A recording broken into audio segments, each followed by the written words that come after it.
कह रहे हम बोलने चले और इन्हें कर दी वीडियो शुरू है फोन में। चलो फिर, लेकिन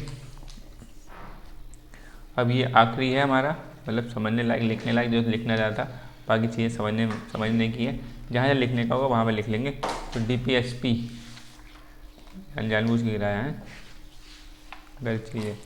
तो देखो DPSP में हमने देख लिया कि उससे आकार का संबंध देख लिया DPSP से, और हम आ गए किस पे। अब हम देख रहे थे भाग 3 में मौलिक अधिकार थे, भाग 4 में क्या था DPSP, भाग 4A में मौलिक कर्तव्य।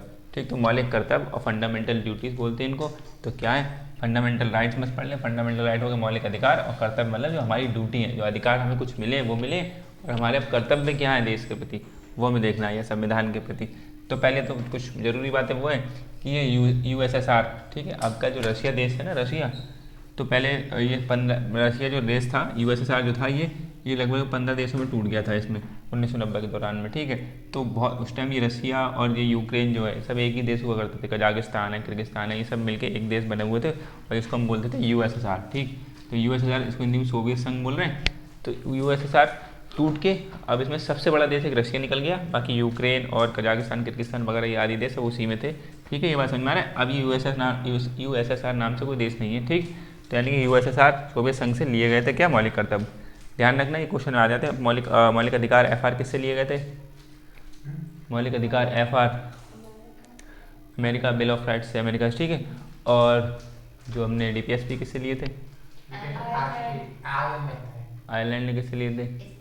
ठीक है, ये चीज़ ध्यान रखना। और ये DPSP के बाद हमने देखा कि मौलिक कर्तव्य देखा, और इसमें क्या मूल संविधान में नहीं थे ये। ठीक है, तो इसमें देखोगे अब जो हमने FR जो थे, ठीक है, FR जो थे वो जब हमने संविधान बनाया था तभी हमने मूल संविधान में ही डाले थे FR। ठीक है, DPSP भी जब हमने संविधान बनाया था तभी तुरंत के भले ही दूसरे देश से हमने प्रभावित होकर लिए, लेकिन डाले थे। लेकिन जो ये मौलिक कर्तव्य है हमारे, यानी कि फंडामेंटल ड्यूटीज़ है, ये क्या है, जब संविधान बना था तब संविधान में नहीं उस टाइम दिमाग में आया था, लेकिन बाद में जब लगा कि ऐसे कुछ मौलिक कर्तव्य भी होने चाहिए तो हमने बाद में डाले। यानी कि मूल संविधान में जब शुरुआत में संविधान बना तब नहीं थे ये। ठीक है, तभी तो हमने बाद में भाग 4 ऐसे बना दिया, भाग 4 के बाद भाग 5 बना दिया, तब उसके बाद में कोई भाग जोड़ा तब हमने कह दिया कि भाग 4A, इसीलिए जोड़ा कि बाद में जोड़ेंगे तो उसको 4A बोला। तो यानी कि जो भाग 4A में है तो ये बताता है कि ये जुड़ा हुआ है, बाद में जोड़ा गया। और वो कौन सा संविधान संशोधन, 42वां संविधान संशोधन 1976 में, यानी कि 1950 में बन चुका है संविधान पूरी तरीके से।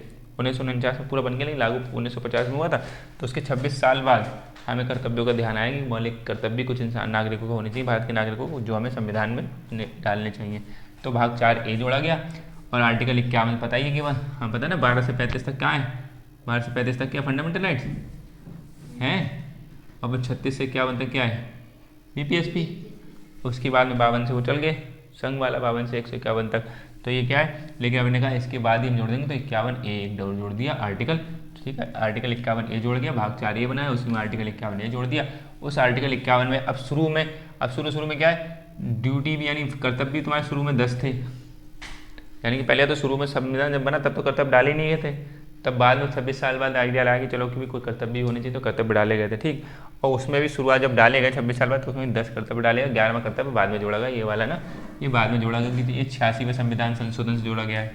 ठीक है, तो ये क्या हुआ कि 10 कर्तव्य थे, और ये स्वर्ण सिंह समिति एक बनी थी। ठीक है, उन्होंने सिफारिश दी, स्वर्ण सिंह समिति थी, उन्होंने सिफारिश दी थी कि कुछ कर्तव्य भी होने चाहिए नागरिकों के, जब उनको अधिकार दिए जा रहे हैं तो उनके कुछ कर्तव्य भी हैं जो ऐसे देश के प्रति, संविधान के प्रति उनके कुछ कर्तव्य होने चाहिए, जिससे मदद मिलेगी थोड़ा सा आगे बढ़ाने की, वो हम पढ़ेंगे, महत्व में देखेंगे। ठीक है, तो ये नहीं, यानी कि ये भी ध्यान रखना, ये भी क्वेश्चन पूछा गया था कि किस स्वर्ण सिंह समिति की सिफारिश पर, या फिर किसकी समिति की सिफारिश पर जो फंडामेंटल ड्यूटीज़ जोड़े गए थे। इस बार क्वेश्चन भी पूछा गया था एग्जाम में। तो स्वर्ण सिंह समिति की सिफारिश पर तो शुरू में बोले कि 10 FD थे, यानी कि 51A से लेके 51J तक। ठीक है, 86वां संविधान संशोधन हुआ था 2002 में, इसी के तहत आर्टिकल 21A जोड़ा गया था। है ना, शिक्षा का अधिकार वाला हमने लिखा था, शिक्षा का अधिकार 21A, नहीं ध्यान है, हाँ आर्टिकल 21A, यानी कि आर्टिकल जो 21A है शिक्षा का अधिकार, उसमें क्या लिखा था, उसमें 21 शिक्षा का अधिकार भाषा क्या थी, वहाँ पे 0 से 6 वर्ष तक की, या 6 से 14 वर्ष तक की, 6 से 14 वर्ष तक की थी बच्चों की। ठीक है, तो आर्टिकल 21 से इसी 86वें संविधान हमने वहाँ पे लिखा था कि 86वें संविधान से क्या क्या जोड़ा गया था, हमने एक देखा था क्या, आर्टिकल 21 से जोड़ा गया, हमने 51A की ड्यूटी जोड़ी गई थी, है ना, इसे देखी थी। और उसी में एक संशोधन हुआ था जो हमने देखा था कि जो डीपीएसपी था एक, डीपीएसपी में 0 से 6 वर्ष तक की थी उम्र, वो कौन सा आर्टिकल था? 39 है ना। एक देखा था हमने कि अभिभावकों की होगी। ये चीज़ ध्यान रखो बेटा कि 86वें संविधान संशोधन में वो एक आर्टिकल था, डीपीएसपी में नहीं था। आर्टिकल 0 से 6 वर्ष तक की, 6 वर्ष तक डीपीएसपी में एक आर्टिकल ये नहीं था कि 6 वर्ष तक के बच्चों की 46। सही कहना, लेकिन कौन सा आर्टिकल था? चलो देखो, इसको देखना तुम लोग। 86वां संविधान संशोधन 2002 में, इसलिए मैं बोला था, इसमें मैंने बताया था जब लिखवाया था 86वां संविधान संशोधन देखा था, तो हमने देखा था कि 86वां संविधान संशोधन ये था।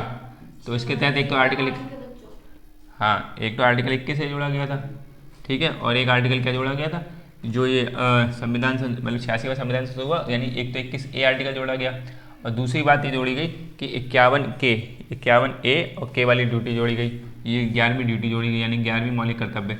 और वो आर्टिकल जो 45 जो बता रहे हैं, ठीक है, उसमें जो लिखा है उसमें पहले 6 से 14 वर्ष तक की थी, तो बाद में अब 0 से 6 वर्ष तक की वहाँ बच्चों की आयु बता दी, उसमें चेंज करा गया। ये चीज़ ध्यान रखो।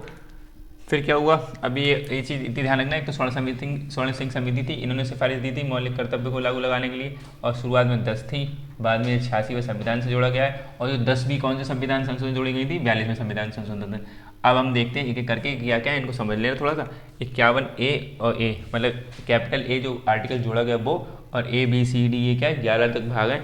अब उसमें देखो हिंदी में तो अब ऐसे करके मिलेंगे, ठीक है, ये तो बाकी कैसे में का करके क ख ऐसे मिलेंगे, क ख करके। तो 51A तो क्या लिखा, यानी भारत के संविधान के, ठीक है, और किसी के संविधान की बात नहीं हो रही है, भारत के संविधान की बात हो रही है। भारत के संविधान के आदर्शों, संस्थाओं, राष्ट्रध्वज, वही आदर्श क्या है वो पता है कि जो अच्छी अच्छी बातें कहेंगे, सबको समानता लगाना है, भेदभाव नहीं करना है, ये सब अच्छी अच्छी बातें हैं, वो सब आदर्श हैं। और संस्थाओं का मतलब क्या, जो भी राष्ट्रीय संस्थाएं वगैरह ना, ताजमहल मॉन्यूमेंट्स वगैरह हैं, सब इंस्टीट्यूशन है, और फिर कोई भी IIT NITs हैं, ये सब है, तो वो सब क्या सब राष्ट्रीय संस्थाएं तो हैं, यानी जो भी प्रॉपर्टी ऐसी करके इंस्टीट्यूशंस हैं, इनको इंस्टीट्यूशन बोलते हैं इंग्लिश में। तो जो भी राष्ट्र के इंस्टीट्यूशंस हैं उनकी, और राष्ट्रध्वज यानी अपनी तिरंगे की, और राष्ट्रगान यानी कि वंदे मातरम, जनगण मनगण, ठीक है। राष्ट्रगान, कई लोग अंतर थोड़ा हो जाता है ना, राष्ट्रगान और राष्ट्रगीत में अंतर नहीं कर पाते, तो राष्ट्रगान और जनगण मनगण का आदर करना। और फिर डिबेट भी बहुत निकल जाती है उसमें कि राष्ट्रगीत का आदर नहीं करना चाहिए, वंदे मातरम का आदर नहीं करना चाहिए, क्या ऐसे निकल जाती है, लेकिन जो लिखा है वो हम पढ़ रहे हैं हम लोग। स्वाधीनता, फिर 51A क्या कह रहा है, स्वाधीनता आंदोलन के आदर्शों का आदर करना, ठीक है, आदर करना बाद में लिख लेना, मैंने छोटा लिखा नहीं, आदर करना ये हमें हम कर्तव्य है हमारा। स्वाधीनता आंदोलन के आदर्श, मतलब जब लड़ाई लड़ी गई थी आज़ादी के लिए, बहुत सारी लड़ाई लड़ी गई थी, उस टाइम के जो आदर्श थे कि हम ऐसी सोच रखेंगे, तो उनका आदर सम्मान करना है, ये नहीं कि उसको भूल जाना है बिल्कुल, ठीक है, उनको भी ध्यान में रख के चलना है। यानी कभी भी जैसे भगत सिंह की कोई पुण्यतिथि आई, जन्मतिथि आई, तो उसको याद कर लिया, ठीक है, गांधी जी की आई, ये जो इंपॉर्टेंट लोग हैं तो उनको याद कर लिया, हाँ बिल्कुल, ठीक है। स्वाधीनता आंदोलन के आदर्शों का आदर करना, ठीक है, ये समझ में आया। 51A क्या कह रहा है, भारत की संप्रभुता, पता है अब तो संप्रभुता, अब तो सब पता है ना, संप्रभुता का मतलब क्या है, फिर अपना स्वयं क्या, संप्रभुता का मतलब क्या था,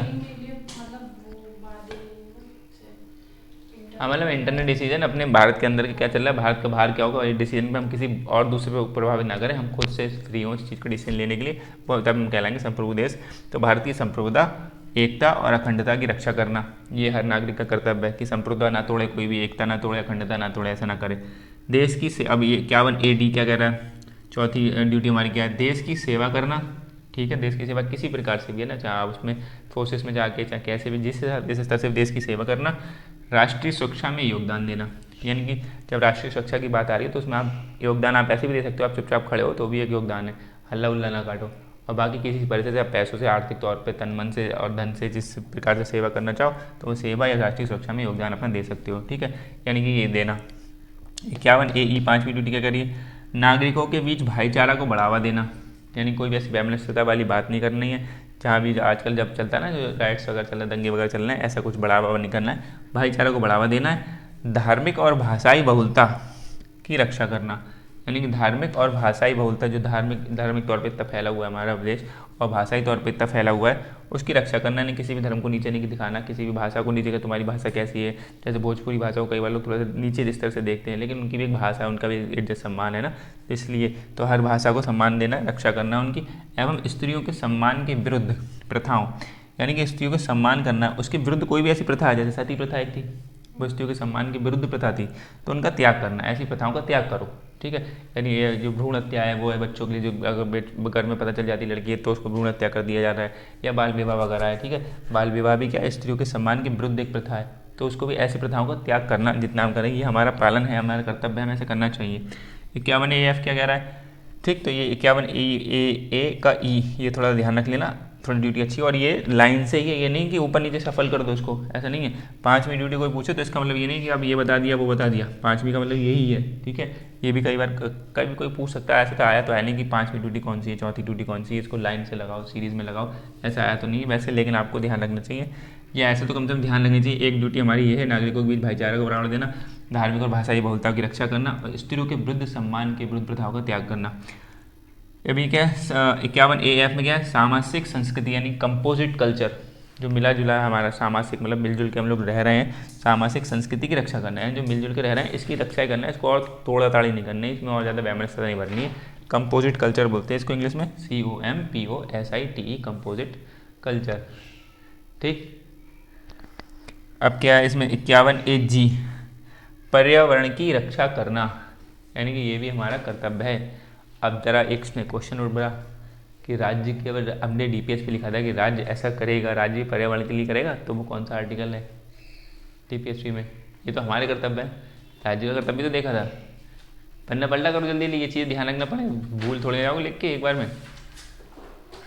48 कुछ है लिखा हुआ कि 48A, 48 में या 48A में है, किस में, 48 में, 48A में, ठीक है। इससे ही इससे तुलना कर लेना कि जबकि राज्य का कर्तव्य क्या है, यानी राज्य किस में देखेगा, 48A में देखेगा, ठीक है, राज्य 48A में करेगा, और जो व्यक्ति है, नागरिक हैं, वो किस में करेंगे, वो करेंगे 51 AG में, ठीक है।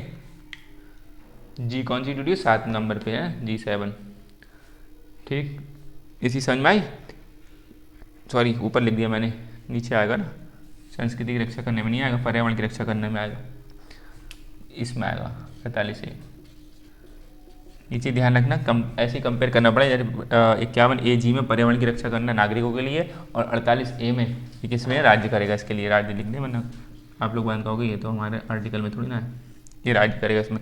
51 AH, इसमें क्या कह रहा है, वैज्ञानिक मनोवृत्ति और मानववादी सोच को बढ़ावा देना, यानी क्या है कि वैज्ञानिक मनोवृत्ति, यानी आपका दिमाग थोड़ा सा ज़्यादा वैज्ञानिक तौर पे ज़्यादा चले, ठीक है, ना कि अंधविश्वासों में फंसा रहे, वैज्ञानिकता पे, मतलब जहाँ पे कि तार्किकता लौकिकता वाली बात हो रही। विज्ञान हमेशा तार्किक तौर पे बात करता है ना, कि जब तक फैक्ट्स नहीं मिलेंगे, उसे बिल्कुल आंकड़े नहीं मिलेंगे, तब तक उस पर काम नहीं करना पसंद करता है। तो यहाँ पे ये कह रहे हैं कि आपकी मनोवृत्ति, यानी कि मन का जो विकास है, वो मनोवृत्ति ऐसी बनी होती है वैज्ञानिक तौर पर, जैसे तार्किक तौर पर बात करनी, फैक्ट्स के साथ बात करनी, कोई हवा हवाई बात नहीं करनी, ऐसी मनोवृत्ति और मानववादी सोच को, यानी कि एक दूसरे के प्रति आपका संभाव बना रहा है, कि ऐसा नहीं कि आपने कुछ आपके पास है तो वो सिर्फ आपका ही है, आपको सोचना है मानववाद की तरफ से सोचना है, ऐसे कैसे सोच रखनी है आपको, ठीक है। तो कह रहे हैं वैज्ञानिक मनोवृत्ति और मानववादी सोच को बढ़ावा देना, ये आपका एक पालन है, कर्तव्य है, उसको पालन करना चाहिए। फिर 51 AI क्या कह रहा है, सामूहिक संपत्ति, सामूहिक का मतलब क्या, पब्लिकली जो वाली बात है, सार्वजनिक वाली बात है। ये सामूहिक का मतलब ये हमारा भी है, हमारा भी, हमारा तुम्हारा, एक होता है खुद का पर्सनल निजी,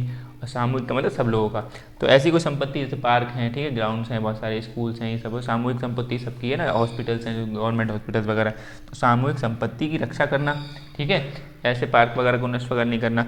और क्या है, और हिंसा से दूर रहना, हिंसा मतलब लड़ाई मारकाट, इनसे दूर रहना। समझ में आया। ये आई तक कितनी ड्यूटी हो गई हमारी, 10 की 9। अब 51 AJ में क्या कह रहे हैं, व्यक्तिगत और सामूहिक क्षेत्र में श्रेष्ठता लाने का प्रयास करना, यानी व्यक्तिगत तौर पर, यानी कि जब आप अपने तौर पर तो खुद पे कोशिश करो कि अपना दिमाग आप श्रेष्ठ रहे, आपका अच्छी पढ़ाई हो, अच्छा योगदान, आपका अच्छा स्वास्थ्य हो। स्वास्थ्य में एक आता है कि हमारी चीज़ में हम अपने, अगर अपने आपको प्रोग्रेस करना है तो हमें एजुकेशन तो होनी चाहिए, हमारे स्वास्थ्य भी ठीक होना चाहिए। तो व्यक्तिगत तौर पे तो आप ठीक हो, श्रेष्ठ हो ही, आप हर चीज़ में अव्वल हो, सामूहिक क्षेत्र में भी अगर आप फिर कहीं पे जुड़े हुए किसी सामूहिक क्षेत्र से जुड़े हुए किसी कंपनी से जुड़े हुए तो आपको कोशिश करना कि उसकी श्रेष्ठता भी बनी रहे, यानी कि वो भी थोड़ा सा अव्वल दर्जे पर रहे। तो व्यक्तिगत तौर पर भी आप अव्वल रहेंगे। जब व्यक्तिगत तौर पर हर एक व्यक्ति प्रयास करेगा तो जब वो समूह बनेगा, ग्रुप बनेगा, तो वो ग्रुप भी अपने आप में अव्वल रहेगा। ठीक है, तो कहना व्यक्तिगत और सामूहिक क्षेत्र में श्रेष्ठता लाने का प्रयास करना, यानी जितना आप श्रेष्ठता ला सको अच्छी बात है। मतलब जरूरी नहीं कि केवल वैसा ही आपको नहीं ला पाए तो आपको डिमोलाइज हो जाना है, बहुत नीचे हो जाना है। कोशिश करती रहनी कि आप जितने अच्छे से अच्छे निखर पाओ अपने आप को, वो निखर जाओ। और फिर लास्ट में मतलब शुरुआत में इतने भी ध्यान आके बोले इतनी ठीक है, इसके बाद कोई कर्तव्य नहीं तो छोड़ो, लेकिन बाद में एक लगा कि एक कर्तव्य और होना चाहिए। तो वो कर्तव्य क्या डाला गया, जब 86वां संविधान संशोधन आर्टिकल 21 से जोड़ा गया था, शिक्षा का अधिकार दिया गया था, तभी उसमें कह दिया गया था शिक्षा का अधिकार तो है ही, लेकिन जो गार्जियंस हैं बच्चों के, ठीक है, उनका ये कर्तव्य होगा, अभिभावकों का ये कर्तव्य होगा कि वे 6 से 14 वर्ष की आयु के बच्चों की, यानी कि 6 से 14 वर्ष, ठीक, तो आर्टिकल कौन सा था, 45 था, आर्टिकल 45 था, 44 था, 45 था। 6 से 14 वर्ष की आयु के बच्चों की शिक्षा प्राप्त करने का अवसर देंगे, यानी कि जो 6 से 14 वर्ष तक है उनके आयु की, मतलब उनके बच्चों को अवसर देंगे। ऐसा नहीं कि उनसे काम वाम ज़्यादा करवाते रहेंगे, ये अभिभावकों का भी कर्तव्य है, यानी कि जो उनके पेरेंट्स हैं, गार्जियंस हैं, उनका एक कर्तव्य है कि वो ऐसा अवसर देंगे, ऐसा माहौल बना के देंगे कि आप पढ़ो। ठीक है, ये 11 ड्यूटीज़ हो गई पूरी। इसमें बस जो ध्यान रखना है, वैसे तो ऐसे बताते हैं, लेकिन एक तो ये वाला थोड़ा ध्यान रख लेना, और हो गया ये पर्यावरण की रक्षा वाला ध्यान रख लेना, क्योंकि ये इससे राज्य के वो जोड़ने वाली बात कर रहे हैं। बाकी 51 की कौन सी जोड़ी गई ये बात ध्यान रखना है। ठीक है, और कभी क्या बोल देते हैं कि इसका एच वाला भी ध्यान रख लो, वैज्ञानिक मनोवृत्ति, इससे भी थोड़ा 1-2 बार बात आया कि ई हो गया, जी हो गया, एच हो गया, ठीक है, और के वाला ध्यान रखना क्योंकि वो जोड़ी गई थी, वो पूछ लेते हैं कौन सी लास्ट में जोड़ी गई थी। अब जब ये मौलिक कर्तव्य जोड़े गए हैं, जब कोई भी घटना घटित होती है तो कोई लोग उसके आलोचक होते हैं, कुछ लोग उसके समर्थक होते हैं। तो किसी लोगों ने आलोचना करी, तो आलोचना करने वाले लोगों ने आलोचना करने में क्या कहा, जब मौलिक कर्तव्य जोड़े गए तो कुछ लोग विपक्ष में होंगे। अब से जाहिर सी बात है, किसी ने जिसने भी जोड़ा होगा उसके जो अपोजिट में होगा वो विपक्ष करेगा, उसके काट रखेगा। लेकिन हमें तर्क उसका क्या देखना है, आलोचना वाले का तर्क देखना है। हवाबाई बातें करके नहीं चाहिए, बेकार है, तो हमें मतलब नहीं है। तो हम क्या सीधे उसके तर्क के तौर पर बात कह रहे हैं। तो आलोचना में देखो क्या लिखा उन्होंने कहा है बहुत से महत्वपूर्ण जो एफडीज हैं, जो बहुत ज़्यादा, उन्होंने कही कि जो बहुत ज़्यादा ज़रूरी है कि नागरिकों के कर्तव्य होना ही होना चाहिए, वो तो उन्होंने छोड़ दिए हैं। जो आलोचना करने वाले ऐसे तो बोलेंगे आलोचना करते हुए कि जो जरूरी मौलिक कर्तव्य, जो कर्तव्य होने ही चाहिए, आपके हर एक नागरिक को फॉलो करने चाहिए, वो तो छोड़ दिए हैं। जो कम महत्वपूर्ण है उनको डाल दिए। ये वाली पहली बात में क्या कह रहा है, मैंने शॉर्ट में लिख दिया ना, बहुत से महत्वपूर्ण एफडीज को छोड़ दिया है और कम महत्वपूर्ण, जो कम है, जिनका इंपॉर्टेंस कम है, उनको डाल दिया गया है। ठीक है, तो अब जो इम्पोर्टेंट है वो कौन से, जैसे कि एक इम्पॉर्टेंट है कि मतदान करने का। ठीक है, यानी मतदान आजकल लोग वोट डालने के मन पे डालते हैं कि यार नहीं जा रहे हैं वोट डालने, ऐसा होता नहीं होता कि हम चले नहीं जाएंगे। लेकिन जबकि ये नागरिकों का कर्तव्य होना चाहिए और बढ़ावा होना चाहिए कि सबको वोट डालना ही चाहिए। वोट, राइट टू वोट वाला मतदान का अधिकार तो मिल गया कि मतदान का अधिकार तो अब तो वोट डालने का मौका तो है, लेकिन कई लोग जाते नहीं अब। तो यहाँ पे क्या है, कर्तव्य होना चाहिए, बिल्कुल कर्तव्य के साथ डट के लोग रहना कि हमें काम करना ही चाहिए। जब भी वोटिंग होगी तो हम वोटिंग करने जरूर जाएंगे, भले हम किसी भी पार्टी के पक्ष में जाएं, लेकिन हम वोटिंग करने जाना चाहिए। लेकिन कई हम देखते हैं जब वोटिंग होती है तो हम देखते हैं कि 60% मतदान पड़ा, 70% पड़ा या 35% पड़ा, यहाँ पर 40% पड़ा। यानी कि इतने लोग में, यहाँ पे 100 लोग हैं, इसमें 40 लोग ही वोट डालने गए, 60 लोग पता नहीं कहाँ हैं। एक आध लोग कोई बाहर इमरजेंसी वो लगवात होती है, उसके लिए सरकार व्यवस्था करती है कि ऐसे करके वोट डाल लें, वैसे करके डाल लें। लेकिन क्या है, तो कह रहे हैं कि जो बहुत से महत्वपूर्ण इंपॉर्टेंट एफडीज हैं, जैसे कि एक मतदान करना एक इंपॉर्टेंट कर्तव्य है, हर नागरिक का एक कर्तव्य होना चाहिए, लेकिन ये इसको डाला ही नहीं है, इसमें कहीं कहा ही नहीं कि मतदान करना भी आपका कर्तव्य होना चाहिए। तो जैसे एक मतदान करना कर्तव्य छोड़ दिया, और दूसरा एग्जाम्पल कर देना, यानी टैक्स, कि टैक्स देना ही चाहिए। टैक्स की लोग चोरी करते हैं किसी प्रकार से, वो अलग बात है कि भाई डिबेट उस चीज़ में कि टैक्स बहुत ज़्यादा इंडिया में लगता है कि ठीक है कि 1 साल तक लोग कमाते हैं तो उसमें 3 महीने, लगभग 3 से 4 महीने सरकार को पैसे देने पड़ते हैं उन्हें।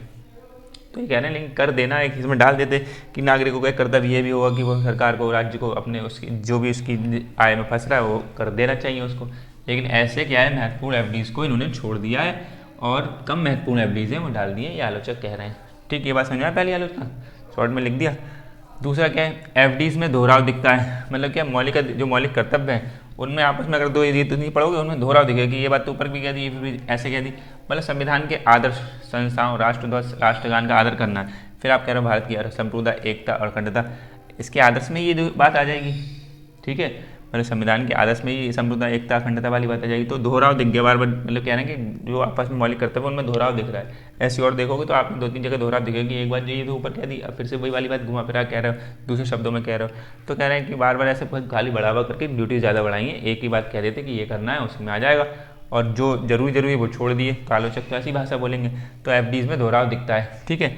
और फिर क्या कह रहे हैं, तीसरा कह रहे हैं कि दंडात्मक व्यवस्था, प्यूनिटिव, दंडात्मक बोलते हैं, प्यूनिटिव बोलते हैं इंग्लिश में, ठीक है, लिख लो प्यूनिटिव सिस्टम, पर लिखना चाहो तो इंग्लिश प्यूनिटिव बोलेंगे दंडात्मक को।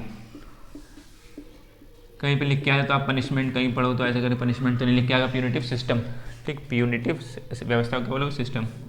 तो प्यूनिटिव सिस्टम का अभाव है, यानी कि ये है ही नहीं ऐसा कुछ, यानी जो आलोचक है उनकी एक भाषा क्या है, वो उनका स्वर क्या है कि दंडात्मक व्यवस्था का अभाव है, कि अगर कोई इन कर्तव्यों का पालन नहीं करे तो उसको कोई दंड ही नहीं लिखा हुआ है 51A में। आर्टिकल 51 में एक बात ये भी लिख दो कि अगर इन कर्तव्यों को कोई पालन नहीं करेगा तो इसके हिसाब से उनको इस हिसाब से दंड दिया जाएगा, चाहे 1 महीने की सज़ा दो, चाहे 10 दिन की सज़ा दो, चाहे 2 दिन की सज़ा दो, चाहे उनसे कुछ जुर्माना लो, 100 रुपये का, 500 रुपये का, 300 रुपये, वो अलग बात है, लेकिन कोई दंड का व्यवस्था तो करते हैं ताकि इंसान नागरिक इन कर्तव्यों को पालन करे। अब इंसान अगर इन कर्तव्यों को पालन नहीं कर रहा है तो दंड की तो व्यवस्था है ही नहीं। तो यदि इसलिए आलोचक कह रहे हैं कि फिर फायदा क्या है को जोड़ने का, आप दंडात्मक व्यवस्था तो रखो, दंडात्मक व्यवस्था का अभाव का मतलब कि वो नहीं है, ठीक है। यानी कि आर्टिकल 51A में कोई ऐसा प्रावधान नहीं डाला कि अगर नागरिक इन कर्तव्यों का पालन नहीं करेंगे तो उनको दंड दिया जाएगा, ये निश्चित ऐसा कुछ दिया ही नहीं है। तो आलोचक बोल रहे हैं, उनके तर्क के हिसाब से बात है, ठीक है, ठीक। ये आलोचक कह रहे हैं। अब महत्व वाले कुछ कह रहे हैं जो इंपॉर्टेंस बताएंगे इनका, सुनो इधर देखो।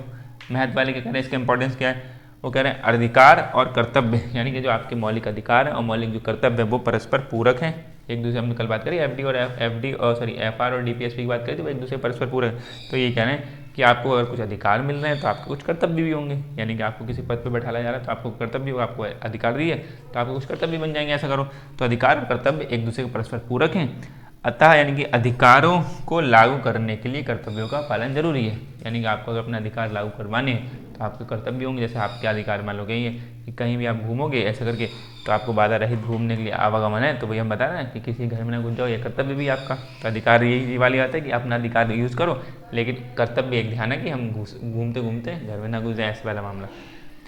तो दूसरा क्या कह रहे हैं, एफडीज का अगर हम पालन करेंगे तो इसके पालन से क्या होगा, देश की सुरक्षा और अखंडता की रक्षा। यानी कि आप अगर देश की सुरक्षा और अखंडता में बनाए रखनी है, इसकी रक्षा करने में मदद मिलेगी। सरकार का काम भी यही है कि देश की सुरक्षा बनाए रखें, अखंडता की रक्षा करें। लेकिन एफडीज को ढंग से पालन कर लें तो इसमें लिखा नहीं लिखा है कि संप्रभुता और अखंडता की रक्षा करना। तो अगर नागरिक भी ऐसा करेंगे और राज्य भी करेंगे तो मदद मिल रही राज्य को थोड़ा सा। यानी कि महत्व वाला बात बता रहे हैं कि अगर ऐसे पालन, ये कर्तव्य लिखे होंगे और कर्तव्यों को पालन करेंगे अगर राज्य के नागरिक, तो क्या होगा, उसमें सरकार के काम में थोड़ी मदद मिलेगी, ठीक है। ये बात समझ में आ रही। दूसरी वाली, तीसरी वाले क्या करें, पर्यावरण के संरक्षण में भी मदद मिलेगी। अगर ये नागरिक ऐसे कर्तव्यों को पालन करेंगे तो इसमें कर्तव्य है यार जी वाला, तो पर्यावरण की रक्षा करना, तो ये जी वाला में यही करेंगे। इसीलिए बता रहे हैं, इसका महत्व में बता रहे हैं कि अगर ऐसा नागरिक कर्तव्यों का पालन करेंगे तो पर्यावरण की ठीक से मदद मिलेगी। राज्य का काम था ही कि वो ऐसी योजनाएं बनाए जिसमें पर्यावरण का कम लॉस हो और पर्यावरण की रक्षा वो भी हल्के करे और ऐसे पेड़ लगाए, सब कुछ करे। बाकी नागरिक अपने स्तर पर करेंगे तो और थोड़ी मदद मिलेगी, ठीक है। और फोर्थ कह रहे हैं, इससे स्त्रियों की स्थिति में सुधार होगा। फिर स्त्री वाला ये ध्यान रख लेना, नागरिक वाला ना, ये ई वाला इसलिए इंपॉर्टेंट है कि वुमेन की ज़्यादा बात हो रही है आजकल, इसलिए याद रखना कि स्त्रियों के सम्मान के विरुद्ध जो भी प्रथाओं का त्याग करना, अगर ऐसे पालन करने लगेंगे, सती प्रथा है, बाल भ्रूण हत्या है या बाल विवाह, ऐसी प्रथाओं का लोग त्याग करने लगेंगे तो स्त्रियों की स्थिति में सुधार होगा इससे। तो ये वाली बात होगी चौथा। फिर 5 में कह रहे हैं, इससे सामाजिक सहयोग और सामंजस्य को बढ़ावा मिलेगा। यानी कि समाज में सहयोग बढ़ेगा और सामंजस्य का मतलब मिलजुल के लोग रहने वाले, वैमनस्यता पैदा नहीं होगी, उसको बढ़ावा मिलेगा। ये महत्व वाले लोग कह रहे हैं और आलोचक अपने हिसाब से वो भी अपनी आलोचना कर रहे हैं, वो भी ठीक है, ठीक है।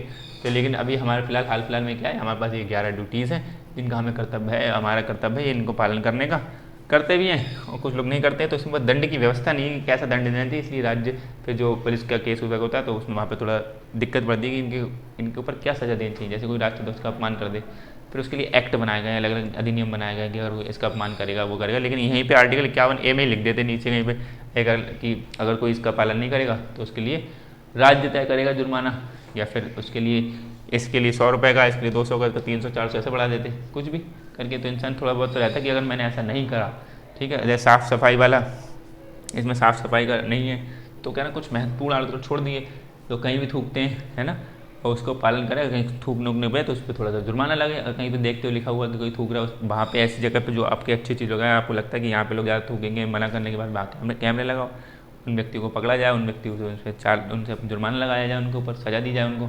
तो ऐसे कर्तव्य पालन जब ऐसे करके दंडात्मक जब व्यवस्था नहीं होती है तो इंसान थोड़ा बेलगाम घूमता है। अगर दंडात्मक व्यवस्था है थोड़ी तो इंसान को रहेगा कि मेरा ये पालन है, अगर मैंने ऐसा नहीं करा तो मुझ पर दंड पड़ेगा, मुझे देना पड़ेगा। अब इन पर दंड ही नहीं है इन पे चीज़ों पे, तो इसलिए इंसान सोचता भी नहीं इनके बारे में, और अमूमन लोगों को पता भी नहीं है कि ये हमारा कर्तव्य है। ठीक है, बात समझ में आ रही। तो ये हो गए मौलिक अधिकार हमने पढ़ लिए, DPSP पढ़ लिया आज की नीति तक, और ये हमने पढ़ लिए मौलिक कर्तव्य। ठीक, अब हम लोग बढ़ेंगे कहाँ पे, सरकार के गठन पे। हम देखेंगे राष्ट्रपति क्या है, प्रधानमंत्री क्या है, राज्यपाल क्या है, राष्ट्रपति की शक्तियाँ क्या हैं, और संसद, राज्यसभा, लोकसभा, ये सब हम पढ़ेंगे। ठीक है, और संसद में बताया संसद में कौन 3 आते हैं, और राष्ट्रपति, आर्टिकल 79। ठीक है, उसमें तहत ये लिखा हुआ आर्टिकल 79 के तहत क्या लिखा हुआ है, भारत की संसद के अंतर्गत कौन कौन आएगा, राष्ट्रपति, राज्यसभा, लोकसभा, ये 3 आएंगे। ठीक, तो ये हम लोग आगे देखेंगे। अभी इतना नोट कर लिया अच्छे से, ये चीज़ ध्यान रख लेना कि 42वें संविधान संशोधन और 86वें संविधान संशोधन, स्वर्ण सिंह समिति, और शुरू में 10 थे लेकिन बाद में 11वीं जोड़ी गई। 11वीं कौन से जोड़ी गई, यानी पूछे शुरू के 10 कौन से संविधान संशोधन जोड़े गए, तो मत कह देना 86वें संविधान, शुरू के 10 जोड़े गए थे 42वें संविधान संशोधन से, और लास्ट की 11वीं किससे जोड़ी गई थी, 86वें संविधान संशोधन। और कौन सी समिति ने सिफारिश करी थी, स्वर्ण सिंह समिति ने। ठीक है, ये भी ध्यान रखना, इसका क्वेश्चन आया था। और बाकी USSR से लिया गया था। अब USSR नाम से कोई देश नहीं है अब पूरी दुनिया में। ठीक है, पहले थे 1990 से पहले USSR नाम से एक देश था बड़ा सा, वो टूट गया, उसका कोलैप्स हुआ, तो जिसमें से सबसे बड़ा देश एक रशिया निकला, और यूक्रेन और ये और कजाकिस्तान, किर्गिस्तान, ये सब देश उसी में से निकले हैं। ठीक है, ये बात समझ में आ गई थी, रखे इसको एंड ऑफ करके।